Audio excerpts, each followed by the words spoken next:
Hi, everyone. So the results in the setup of this talk will be similar to the previous one. So I'll be try to quick through the introduction so to avoid overlap. So the main question we're interested in this talk is to compare quantum advantage in this query model.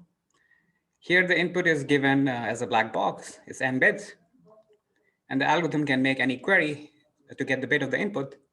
And once it gets the input, it can compute anything. So you can trivially compute any function in this model with n queries.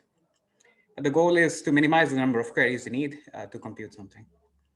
And of course, quantum algorithms can query input bits in superposition. Randomized algorithms can choose bit to query at random. And as you saw in the last talk, a randomized query algorithm is just a probability distribution over decision trees. You first query bit x1 at x1, and then depending on its answer, you choose whether to query another bit and so on, which is exactly what a decision tree does. And randomized algorithm is just a probability distribution over decision trees. So in this aspect in this model, we're not measuring other aspects like time, complexity, space complexity, just the number of queries we need. And here, one natural question to ask is what is the maximal advantage quantum algorithms can have over classical algorithms? What is the maximal separations between the number of queries that they need to make to solve the same task? And here the situation is different for total functions and partial functions. Total functions are defined everywhere on each input. And here these things are polynomially related. There's a long line of work trying to pinpoint the best constant. But for partial functions, these two things can be exponentially far apart. Again, there's a lot of work to try to obtain the best separation possible. And these two settings are also very closely related, as we will see later. So one can ask, what is the maximal separation that is possible between these two things? And here, a very nice theorem of Aaronson and Ambainis says that if you have a k/2 query quantum algorithm, you can always simulate it classically with n to the 1 minus 1 over k classical queries. So k and delta for us will be constant, so you can forget about them for the rest of this talk. The important thing is n to the 1 minus 1 over k classical queries. So for example, if k is 2, this is square root 10. If k is 1000, this is n to the 0.99, so almost linear, and so on. And Aaronson and Ambainis asks, is this the optimal separation you can hope for? And what is the task where quantum algorithms have the maximal advantage in this model of query complexity? So they introduce a problem which they call k-fold correlation, and they conjecture that this in fact gives the optimal separation. So their conjecture sort of suggests that if it's true that this problem captures the maximal power of quantum query algorithms, but Aaronson and Ambainis also showed that this is in fact also captures the maximum power of quantum circuits, because this is a BQP complete problem and k becomes about log n. So it's also important for that reason as well. So let me tell you what the problem is. So for that, I will first introduce the twofold version, which probably more people know about it. So again, here the input is divided into two parts of n bits each.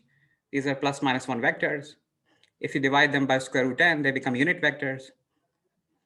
And the goal is to distinguish if you apply a rotation given by the Hadamard matrix to the x2 part, the unit vector given by the x2 part, whether the overlap is small or large, whether after the rotation, the vectors are close to being orthogonal or far from being orthogonal, and to distinguish these cases. So the Hadamard matrix is also called the Fourier matrix. So h of x2 is the Fourier transform of the second part. So here you're measuring the correlation between x1 and the Fourier transform of the second part, hence the name correlation. So this is in fact very naturally associated to a quantum circuit. It's the amplitude of this quantum circuit.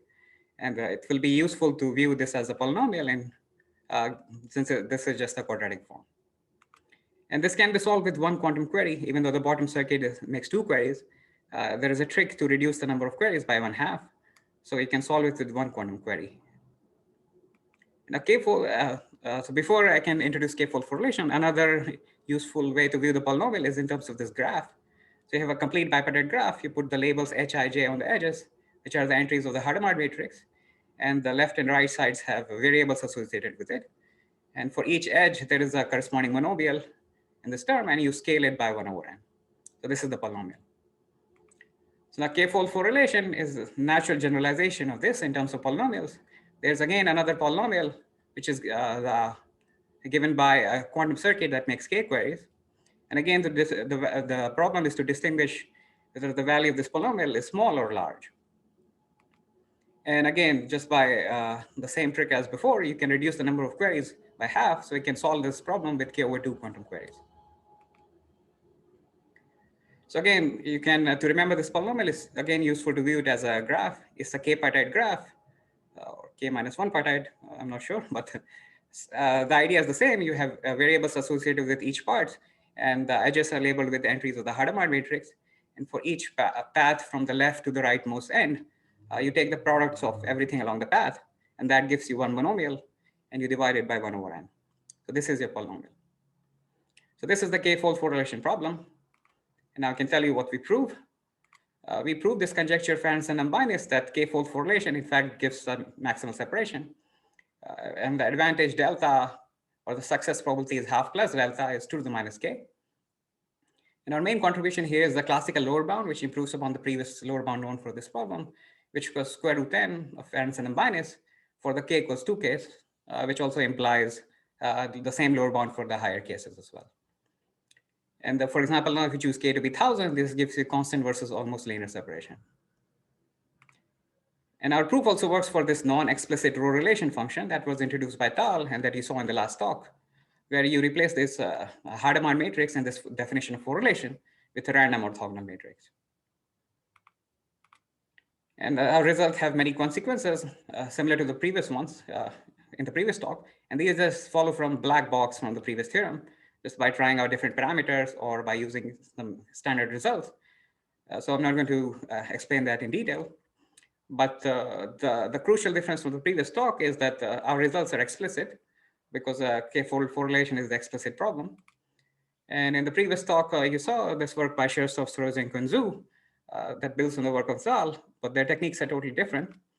And in fact, they rely on strong properties of random orthogonal matrices that do not hold for Hadamard matrix, but our proof covers both of these cases. Okay, so this is what we prove. And now, in the next few minutes, I will try to give a high-level overview of what's required for the proof.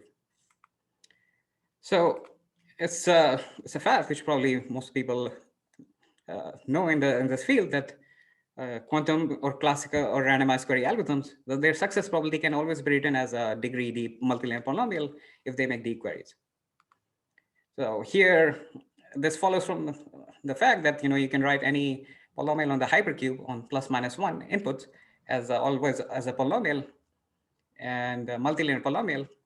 And f hat s's are the coefficients of this polynomial, which are also called the Fourier coefficients.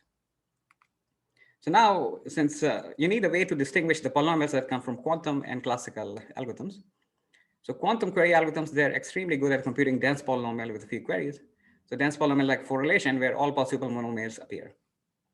On the other hand, randomized query algorithms or randomized decision trees, they can only compute weakly sparse polynomial. And this was, in fact, shown by Tal, and this intuition goes back all the way to this work of Raz and Tal. But you also saw this in the last talk as well. And what do I mean by weakly sparse? The L1 norm of coefficients of degree L monomials is much, much smaller than the number of degree L monomials. Or more quantitatively, the coefficients for a particular degree, if you sum them up, their contribution is at most square root d choose L, which is much, much smaller than d choose L, which is the total number of possible monomials here. Again, I'm hiding some log factors here, so this is not technically correct, but morally correct. And one easy fact is that the sum of coefficients of degree L monomials, this is exactly the derivative with respect to the all sets of size L, of all variables of sets of size S, which are of size L, evaluated at 0. So this is the same, and this is very easy to see.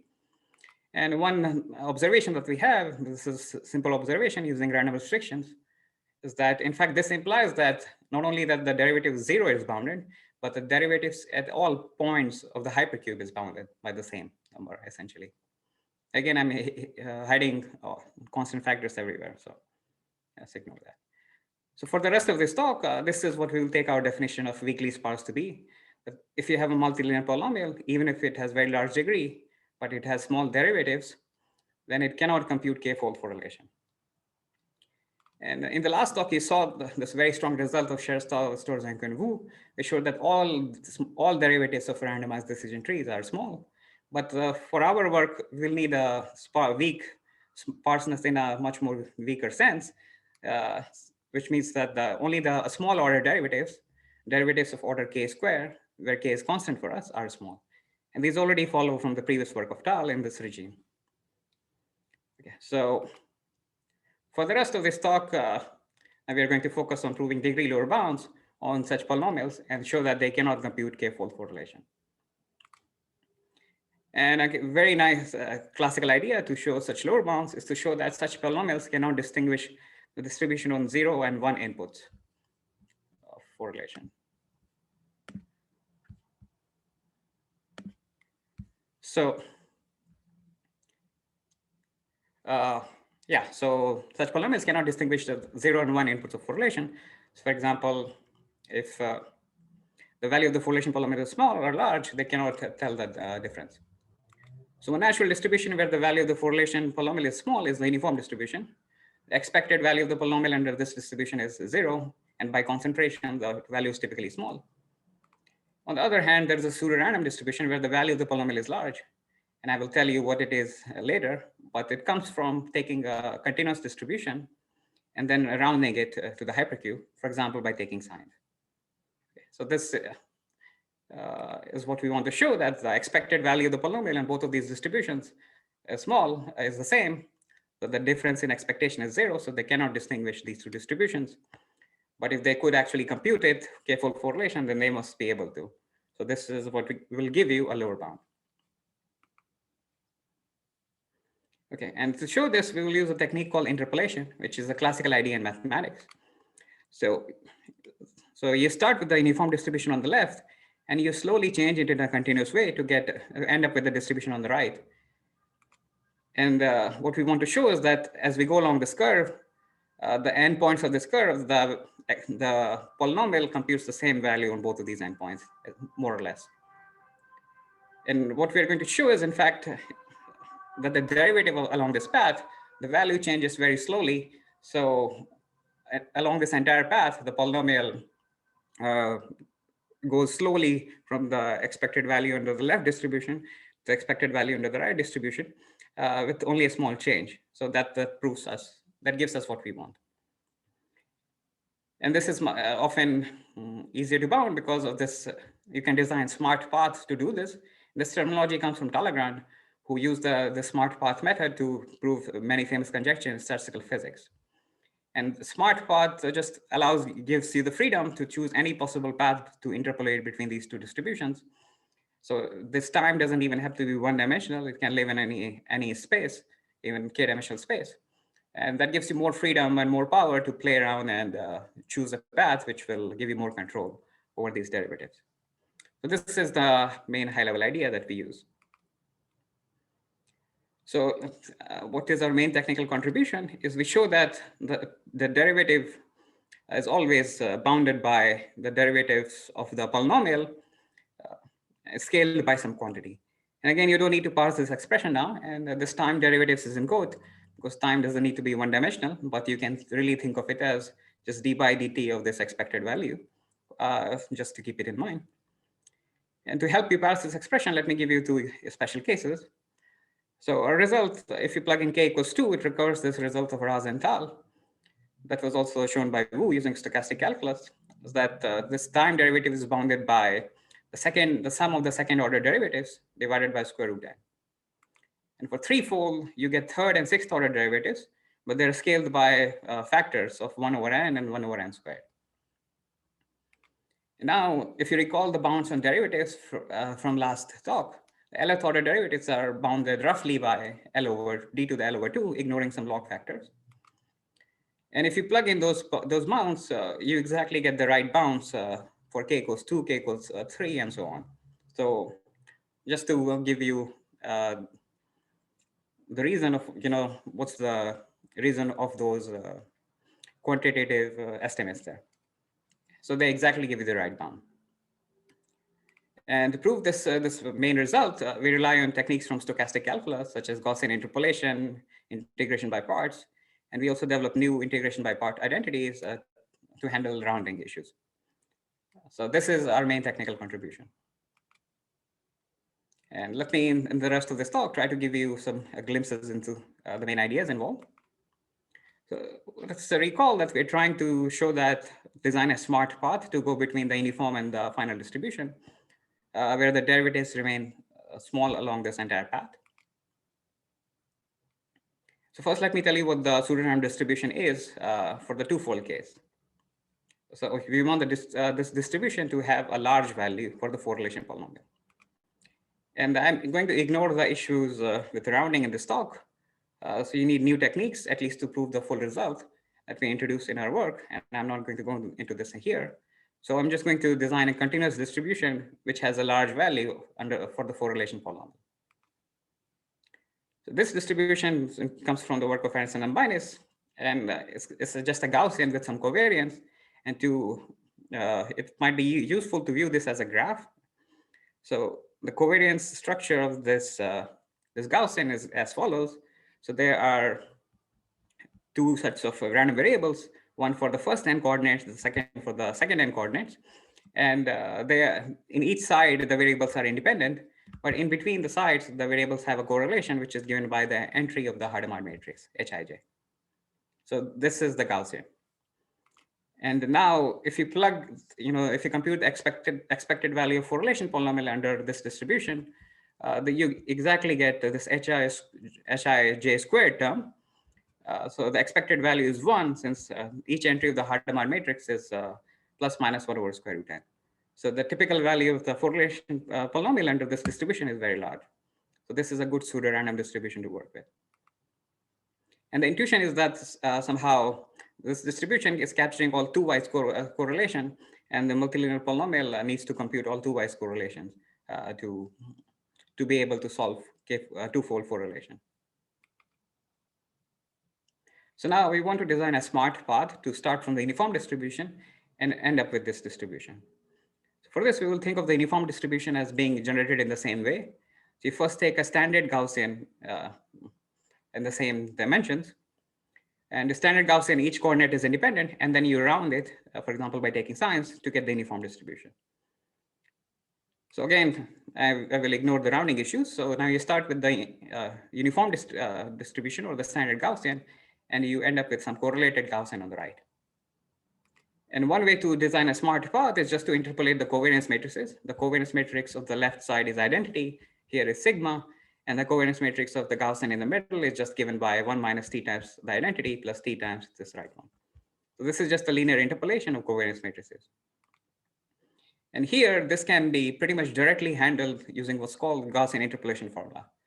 So I'm not going to tell you what it is. It's not so difficult. I'm just going to tell you the end result, which is this quantity that the time derivative is bounded by the sum of all second order derivatives divided by the covariance entry, which is 1 over square root n. So this just follows pretty much directly from the Gaussian interpolation formula. And here P is a multilinear polynomial. And one important thing to keep in mind is that if you have a multilinear polynomial, if you compute this derivative, for example, in this monomial, then it just removes those terms from the monomial. So this is what Gaussian interpolation does. It gives you the polynomial where all these monomials are removed, or the monomial doesn't contain both of these terms, it will go to 0. And then you just compute the sum of such monomials, the derivative of such polynomial, and divided by square root n. So this is the twofold case. So the threefold case, let me tell you this distribution, which is more complicated. And again, I'm going to ignore the rounding issues. And here the distribution comes from this idea of tal. And we just take two Gaussians with the same covariance structure as before. So now these are two Gaussians, G and B, which have the same covariance structure. So they are correlated here, but they are independent between these two parts. And they are also independent here. And since the input to the threefold Rorrelation problem is a 3n bit vector, to design such a vector, we really to just take the entry-wise product of each of these random variables. So this gives us this vector x, which is our input distribution. And again, pretty much as we saw before, if you compute the expected value of this polynomial under this distribution, this is large. So this is the right distribution. And the intuition behind this is now, since G and B are independent, they're correlated here, but they're independent here. If you take a product here, then let me see a question in the chat. Okay. So if we take a product here, then it hides the correlation, and the decision tree is forced to look at 3-wise correlations now. So that's the intuition behind it. Okay. So this is our input distribution so far. We take a product of these two random variables. And to understand this, let us consider a multilinear polynomial P. And let me just explain this by a simple example. So what we're doing here is our polynomial is in this variable z's, and we are substituting the z2 part with a product of two things, g2 and b2. So this sort of makes this monomial into a product of two monomials, one in the g part and one in the b part. And the g part, they're correlated, the b part, they're correlated. But in between these two monomials, there is no correlation. So now we can this is a linear function, a sum of such monomials. We can just interpolate each of these monomials separately and just use linearity. So this is what we do. You just interpolate G and B separately in the same way as before. So you just linearly interpolate the covariance matrices, but now it's a two-dimensional interpolation. And what we want to bound is in terms of the third and sixth order derivatives of this polynomial. But this is so this is the starting point, and this is where the challenge comes in, because if you use Gaussian interpolation as before, you are treating these monomials of G's and B's separately. So Gaussian interpolation might give you derivatives that remove these variables and these variables. So there is a mismatch of the indices here. And so these derivatives don't correspond to a derivative of this polynomial P. So this is the heart of the proof, the hard part. We use more stochastic calculus tools, such as integration by parts, to relate what happens to the derivatives after a substitution. And using this, we are able to prove bound in terms of derivatives of the third and sixth order in this case. So that's pretty much all I can say. So let me summarize and conclude with some open problems. So we showed optimal separation between k-fold correlation and between the quantum and classical query complexities of k-fold correlation, where advantage is 2 to minus k. And this work relies on stochastic calculus tools, some of which we developed to handle rounding issues, which I didn't have time to explain here. And to conclude with an open problem, leave you with this very interesting open question: is what is the quantum and classical communication complexity of total functions? Are these polynomially related or not? We know for query complexity, this is true, but for communication complexity, we don't know if there can be an exponential gap. And this is an amazing question that will be very interesting to know the answer to. So I think I will leave it at that. So I think I still have some 1 or 2 minutes left. So. Okay.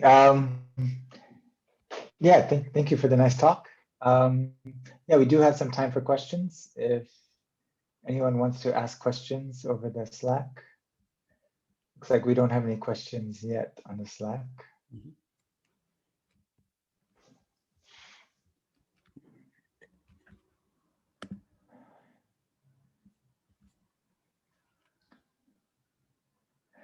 So, well, do you want to take a couple of minutes to say something more about how, like, these integration by parts tools that you develop work, or is that too involved? I mean, it's not so involved. I think just there's a lot of notation, so I didn't want to get into all that notation. Yeah. So basically, this is a uniquely defined property of Gaussian distribution, that it is integration by parts property. It says that the expected value of a function of a Gaussian times another Gaussian can always compute in terms of the derivative of the Gaussian and covariances. And in particular, this gives you a lot of power because this really, you can use this as a hammer to understand any function of a Gaussian. It can be used to, in fact, develop several branches of stochastic calculus. So just this property. So it's a very powerful property. And this is what we use. And let me just add that this integration by parts property is, so it holds for the Gaussian distribution, but a lot of these phenomena are in some sense universal. It's just for high dimensional probability, they work for any distribution independent of the distribution. And often the hard part is just proving that they work. So a lot of these integration by parts things, you can make it work for, let's say, distributions on bits also. And Talagrand has, I think, lots of hidden technical tricks in his books to be able to handle that. So that's all I can say about that. So, and you said your works, so for k-Forrelation, for the Hadamard, I mean, also for random unitary. Yeah. So can you identify like what exactly the property is? Yeah. So actually, you just need a bound on the entry of the matrix. You just need it to be Okay. around 1 over square root n, which is true for the Hadamard matrix. And speak a see. random orthogonal matrix, the entry is typically around So 1 over square root of n. so any unitary with that property, it will Yeah. work. Yeah, exactly. Yeah. Oh, very nice. Very nice. You don't need much. Yeah. Okay. Oh, cool. All right. I guess there are no more questions. So yeah. So thanks again. Mhm.